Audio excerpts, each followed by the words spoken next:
ভারতের Hindi cinema industry বলিউডে তোলপাড় সৃষ্টি হয়েছে একটি খবরেই। অভিনেত্রী দিশা পাটানির প্রেম গুঞ্জন নিয়ে বেশ সরগরম বিটাউন। এমন সময়ে বিস্ফোরক এক পোস্ট দিয়ে তোলপাড় ফেলে দিলেন দিশার কথিত প্রেমিকের প্রাক্তন। সামাজিক মাধ্যমে একটি সতর্কতামূলক পোস্ট দিয়েছেন তিনি, আর তা নিয়েই শোরগোল নেট মাধ্যমে।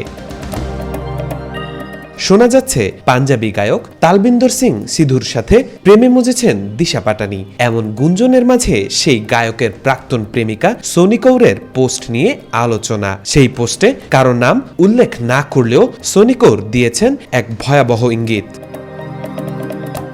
পোস্টে সোনি কৌর লিখেছেন, বিষয়টি শুধু এইচআইভি বা যৌনবাহিত রোগের নয়, মানুষ অভিশাপের সঙ্গে দুর্ভাগ্য বয়ে আনে। তাই রাতে কার শয্যাসঙ্গী হচ্ছেন সে বিষয়ে সতর্ক থাকুন।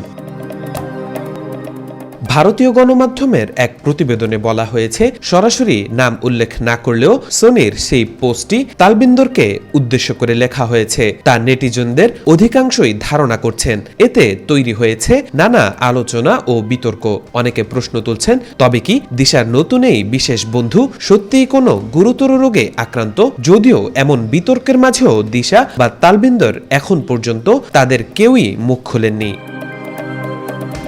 টাইগার শ্রফের সঙ্গে দীর্ঘ সম্পর্কের বিচ্ছেদের পর সম্প্রতি দিশার নাম জড়িয়েছে গায়ক তালবিন্দরের সঙ্গে। অভিনেত্রী কৃতি সেননের বোন নূপুর সেননের বিয়ের অনুষ্ঠান থেকে এই জল্পনার সূত্রপাত। সেখানে দিশা ও তালবিন্দরের ঘনিষ্ঠ রসায়ন সবার নজর কাড়ে। তবে এই প্রেমের গুঞ্জনের মধ্যেই তালবিন্দরের সাবেক প্রেমিকার এই পোস্ট এখন বড় প্রশ্ন তুলছে। তাওফিকুল ইসলাম, আজকাল।